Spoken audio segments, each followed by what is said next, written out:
नमस्कार दोस्तों, स्वागत है आपका हमारी इन प्रतिज्ञा क्लासेस आगरा में।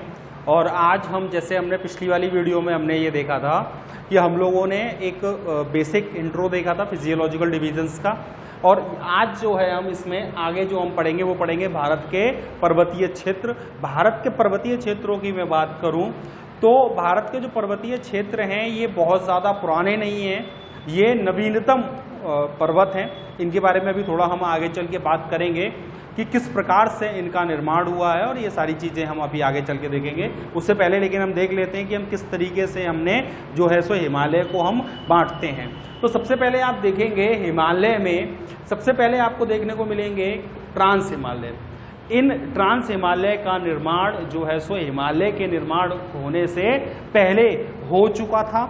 ये हमें समझना है, जैसे हम अभी आगे मैं आपको बताऊंगा। यहाँ पर आप जो ट्रांस हिमालय में देखेंगे तो इसी में आपको देखने को मिलेगा काराकोरम, इसी में आपको देखने को मिलेगा लद्दाख और जास्कर। और जास्कर का ही थोड़ा सा आगे की तरफ एक्सटेंशन कह सकते हो आप, थोड़ा सा आगे का भाग निकला हुआ है जिसे हम कैलाश के नाम से जानते हैं।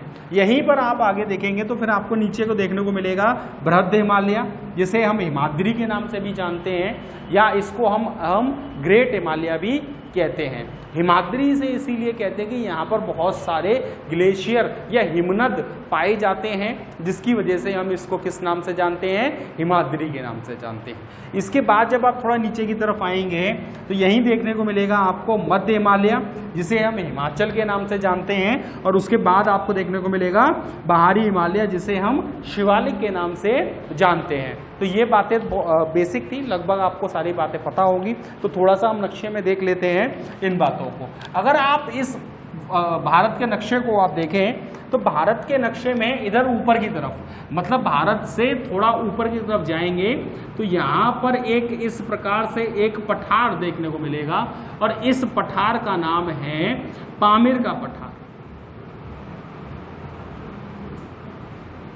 पामीर का पठार इसे कहते हैं पामीर का पठार, या इसी को हम पामीर की ग्रंथि के नाम से भी जानते हैं। हम इसको पामीर की ग्रंथि के नाम से भी जानते हैं। हम इसी को हम क्या कह लेते हैं, कहीं कहीं पामीर की ग्रंथि, पामीर की ग्रंथि या नोट। नोट का मतलब ऐसी, ग्रंथि का मतलब ऐसा स्थान होता है, ऐसा स्थान होता है जहां पर आपका दो या दो से ज्यादा पर्वत श्रृंखलाएं आपस में मिल रही हो, उस स्थान को हम ग्रंथि या नोट के नाम से जानते हैं। तो यही हम आगे देखते हैं, यहाँ पे हमें 3 पर्वत श्रृंखलाएं देखने को मिलेंगी जो यहाँ पर जुड़ती हैं। तो इसी में जो पहली पर्वत श्रृंखला है वो निकलती है इस तरफ, पाकिस्तान और अफगानिस्तान की तरफ होते हुए जाएगी इस प्रकार से। ये जो पर्वत श्रृंखला है वो यहाँ पर हमें देखने को मिलेगी। एक पर्वत श्रृंखला हमें ऐसे करके देखने को मिलेगी, एक पर्वत श्रृंखला इसके ऊपर की तरफ होके इधर की तरफ चली जाती है।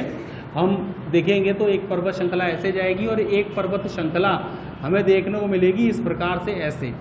तो एक पर्वत श्रृंखला हमें देखने को मिलेगी यहाँ पर। तो ये 3 पर्वत श्रृंखलाएं हैं हमें जो यहाँ पर देखने को मिलती हैं। इस पर्वत श्रृंखला का नाम है हिंदू कुश।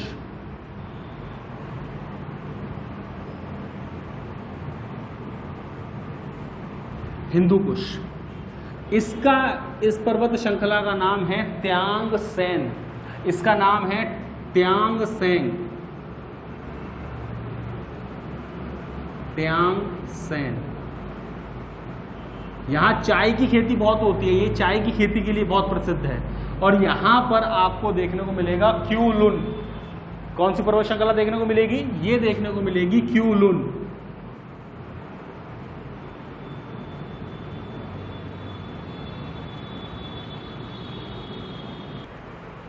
ये आपका है क्यूलुन। तो आप देखेंगे तो यहाँ पर आपको 3 पर्वत श्रृंखलाएं हमने देखी।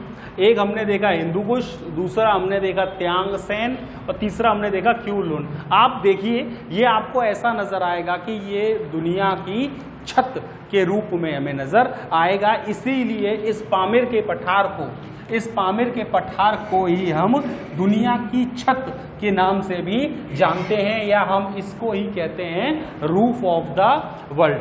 इसे ही हम किस नाम से जानते हैं? रूफ ऑफ द वर्ल्ड के नाम से भी जानते हैं। चलिए अब हम इसके थोड़े नीचे की तरफ आते हैं, और आप जब नीचे की तरफ आएंगे, आप जब इस पर्वत श्रृंखला पामीर के पठार के नीचे आएंगे तो आपको यहाँ पर एक पर्वत श्रृंखला नजर आएगी ऐसे लंबी सी, और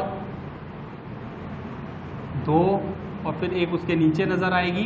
तो आपको 3 इस प्रकार से समांतर पर्वत श्रृंखलाएं नजर आने वाली हैं, और इसी में इस पर्वत श्रृंखला को हम कहते हैं काराकोरम।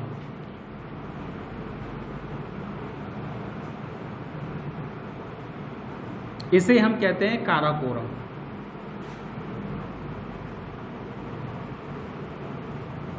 इसे हम कहते हैं काराकोरम। इसके जो नीचे की पर्वत श्रृंखला है इसे हम कहते हैं लद्दाख,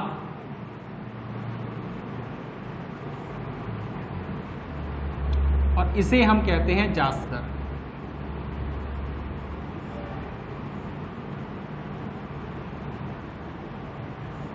ये जो पर्वत श्रृंखला यहां की तरफ निकली है इसे हम कहेंगे कैलाश।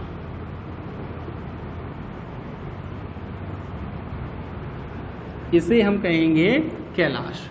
तो आपको ये दिख रहा होगा, तो ये पर्वत श्रृंखला हमें आपको देखने को मिलेगी। आप यहीं पर देखेंगे तो ये काराकोरम पर्वत जो श्रृंखला है, मैं यहाँ बना देता हूँ इस पर्वत श्रृंखला को। ये जो काराकोरम पर्वत श्रृंखला है इसका नाम यहाँ पर आपको देखने को मिलेगी। इसकी सबसे ऊंची चोटी, तो इस काराकोरम की सबसे ऊंची जो चोटी है ये, इसका नाम है K2। इसका नाम है K2, या इसी को हम कहते हैं गॉडविन ऑस्टिंग। इसको ही हम कहते हैं गॉडविन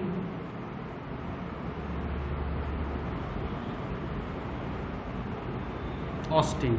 इसकी अगर मैं ऊंचाई की बात करूं तो 8,611 किलोमीटर इसकी ऊंचाई है। आप मैंने जिस तरीके से मैं आपको बताया कि यहाँ पर हमें बहुत सारे आपको जो है सो यहाँ पर हमें बहुत सारे हिमनद देखने को मिलते हैं। तो अगर मैं उन हिमनदों की बात करूं तो हिमनद का मतलब होता है ग्लेशियर, तो बहुत सारे ग्लेशियर देखने को मिलते हैं। तो भारत का सबसे बड़ा अगर हिमनद कोई है तो वो है सियाचिन का ग्लेशियर, सियाचिन का हिमनद। तो बेटा यहाँ हमें देखने को मिलेंगे कुछ हिमनद, ऐसे करके 4 प्रमुख हिमनद हमें यहाँ देखने को मिलेंगे। सबसे पहले हमें यहाँ देखने को मिलेगा सियाचिन,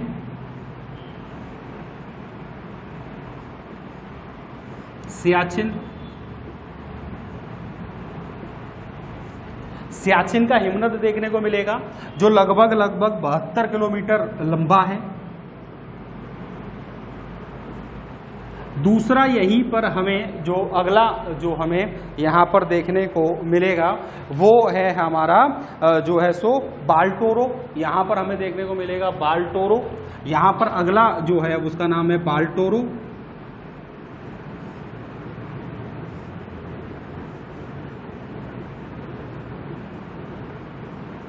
बाल्टोरो जो लगभग 58 किलोमीटर बड़ा है। यहाँ पर जो अगला हमें देखने को मिलेगा बाल्टोरो के बाद हमें अगला देखने को मिलेगा यहाँ पर जो अगला है वो है बैफो। बाल्टोरो के बाद जो अगला है उसका नाम है बैफो।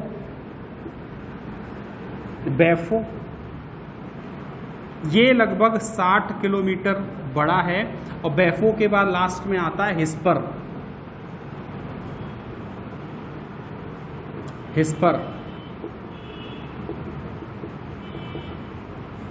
जो लगभग 60 किलोमीटर बड़ा है। ये लगभग 61 किलोमीटर बड़ा है, 60 नहीं 61 है, 61 है। तो आपको ये मैंने जो बनाई है वो बनाई है आपकी काराकोरम पर्वत श्रृंखला। जो काराकोरम पर्वत श्रृंखला है वो आपके सामने है। सबसे ऊंची चोटी K2 है या गॉडविन ऑस्टिंग है। ये जो ज़्यादातर इसका जो भाग है वो हमें देखने को मिलता है POK के अंदर। ज़्यादातर जो इसका भाग है काराकोरम का, ये हमारा काराकोरम का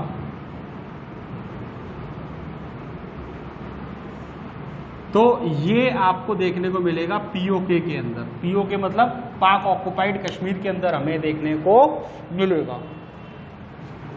मैं बात करूं इस सियाचिन हिमनद की, तो जो सियाचिन ग्लेशियर है ये भारत का सबसे बड़ा ग्लेशियर है या सबसे ऊंचा भी कह सकते हो।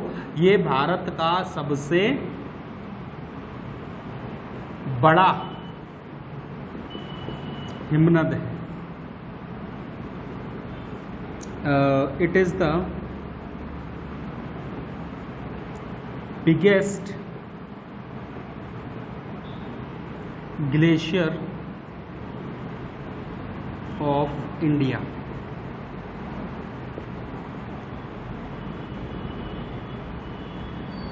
It is the biggest glacier of India. यहीं पर मैं इसके बारे में और बात करूं तो यहीं पर आप देखेंगे तो ये विश्व का सबसे ऊंचा बैटलफील्ड है। विश्व का सबसे ऊंचा बैटलफील्ड का मतलब हो गया कि ये विश्व का सबसे ऊंचा जो है सो आपका युद्ध स्थल है। मैं लिख देता हूं, ये विश्व का सबसे ऊंचा, ये विश्व का सबसे ऊंचा युद्ध स्थल है। ये विश्व का सबसे ऊंचा युद्ध स्थल है, या इसको कहेंगे it is the highest battlefield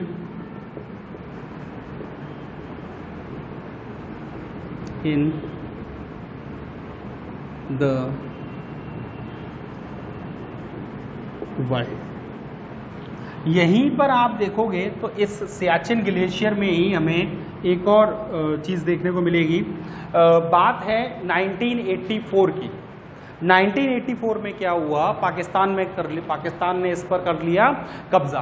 क्योंकि जब सर्दियां पड़ती हैं तो सर्दियों में हमारे जो सैनिक हैं, हमारे क्या पाकिस्तान के भी सैनिक जो हैं वो अपने जो पोस्ट है उनको छोड़कर ऊपर, क्योंकि सर्दी इतनी ज़्यादा बढ़ जाती है तो नीचे की तरफ आना शुरू कर देते हैं। तो जब वहाँ पर कोई नहीं था, जब हमारे सैनिक नीचे की तरफ उतर आए तो पाकिस्तान के सैनिकों ने जाकर वहाँ पर कब्जा कर लिया और दोबारा से सियाचिन ग्लेशियर को अपने भारत में मिलाने के लिए हमने एक जो है सो ऑपरेशन चलाया और उस ऑपरेशन का नाम था ऑपरेशन मेघदूत, और ये चलाया गया 1984 में। तो आपको ये याद रखना है कि 1984 में सियाचिन को आज़ाद कराने के लिए हमने एक ऑपरेशन चलाया।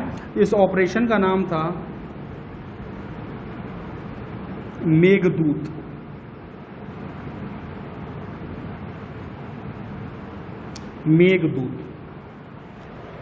ऑपरेशन मेघदूत चलाया गया 1984 में। ये आपको ध्यान रखना है। एक बात ध्यान रखना है आपको कि जो ये जो काराकोरम पर्वत श्रृंखला है, ये जो काराकोरम पर्वत श्रृंखला है, यहाँ से बहुत सारी नदियाँ निकलती हैं जो आगे चलकर घाटियों का निर्माण करती हैं। क्योंकि जब नदी, कोई भी नदी जो इतने ऊपर से करीबन 6000 या 8000 की मीटर की ऊंचाई से जब नीचे की तरफ आ रही है तो सोचिए उसमें कितना ज़्यादा पानी का प्रेशर होगा। उस प्रेशर की वजह से जो भी उसके रास्ते में पड़ेगा, चाहे वो कोई पर्वत पड़े या कुछ भी पड़े, वो उसको तोड़ते हुए आगे बढ़ती है क्योंकि उसमें प्रेशर इतना ज़्यादा होता है। तो आप देखेंगे कि यहाँ पर आपका जो है सो घाटियों का निर्माण भी जो है सो ये करती है। आप यहीं पर हम आगे की तरफ देखें तो आपको देखने को मिलेगा घाटी, तो यहीं मिलेगी आपको नूरवा नदी। नूरबा नदी यहीं से निकलती है, जो आगे चलकर लद्दाख में जाकर नूरबा घाटी का निर्माण करती है। तो इसे आप लिखिए और फिर हम आगे चलते हैं।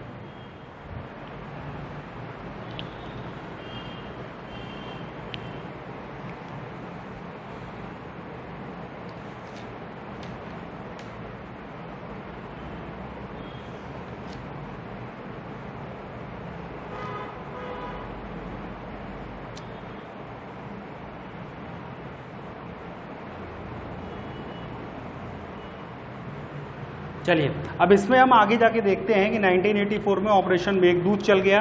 नूरबा नदी यहाँ से हमें निकलती है, जो आगे चल के नूरबा घाटी का निर्माण करती है। यहीं पर आप हम देखें तो यहीं पर आप देखेंगे कुछ इस प्रकार से, जैसे ये कि आप माने कि ये आपका जो है सो काराकोरम पर्वत श्रृंखला, तो यहीं से हमें कुछ नदियाँ देखने निकल रही हैं।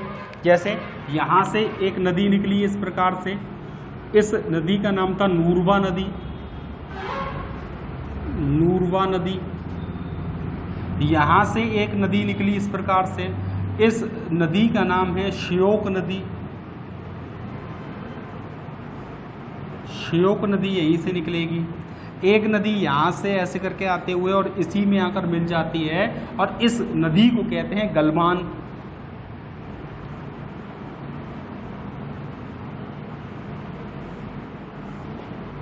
गलवान नदी। अभी जो हमारे सैनिक जो शहीद हुए थे, हमारे 20 सैनिक हमारे शहीद हुए थे, वो कहाँ हुए थे? वो इधर ही हुए थे, ये गलवान नदी में। गलवान नदी और श्योक नदी के बीच का जो ये वाला जो आपको इलाका नज़र आ रहा है, ये वाला जो इलाका है, वैसे तो ये वाला इलाका जो है वो ऑक्साई चीन में पड़ता है,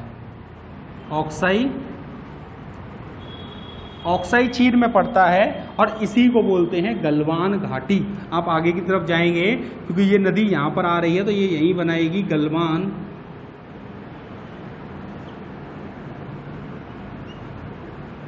आगे चल के ये जो गलवान नदी है, यही क्या किसका निर्माण कर देगी? गलवान घाटी का निर्माण कर देगी।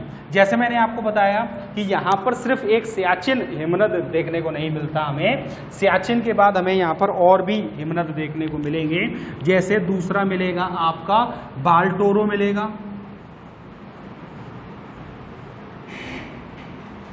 साल्टोरो मिलेगा, बाल्टोरो, साल्टोरो। यहीं पर आपको मिलेगा हेस्पर, यहीं मिलेगा हुजा, यहीं मिलेगा आपको बैफो,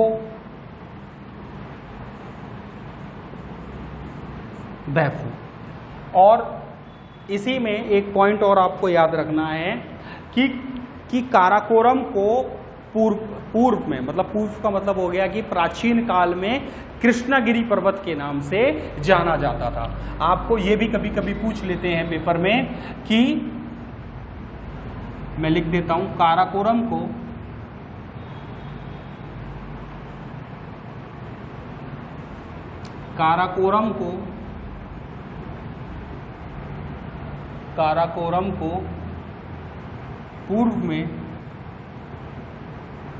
पूर्व की जगह हम प्राचीन कर देते तो ज़्यादा सूटेबल होगा। प्राचीन काल में कृष्णागिरी पर्वत के नाम से जाना जाता था। किस नाम से जाना जाता था? कृष्णागिरी पर्वत। कृष्णागिरी पर्वत के नाम से जाना जाता था। तो हमने ये सारी बातें आज काराकोरम पर्वत श्रृंखला, और हमने थोड़ी सी बातें हमने देखी हैं अपने ट्रांस हिमालय के बारे में। हमने देखा, हमने ये देखा कि विश्व की छत किसे कहते हैं। मैं यहाँ पे यही लिख देता हूँ कि विश्व की छत किसे कहते हैं। आपको ध्यान रखना है कि विश्व की छत यानी कि रूफ ऑफ द वर्ल्ड किसे कहते हैं? तो इसे हम कहते हैं पामिर के पठार। पामीर के पठार को हम कहते हैं आपका रूफ ऑफ द वर्ल्ड। और ये एक तरीके से नोट है, बाकी हम आगे जो है सो अगली क्लास में देखेंगे। अगली क्लास में हम इसमें पढ़ेंगे आपका लद्दाख और जास्कर के बारे में। तो आज हमने खत्म किया है काराकोरम पर्वत श्रृंखला। इसमें आपको जितनी बातें थी जो है सारी बातें मैंने आपको बता दी। आप आज के लिए इतना ही, और आपका दिन मंगलमय हो। Thank you.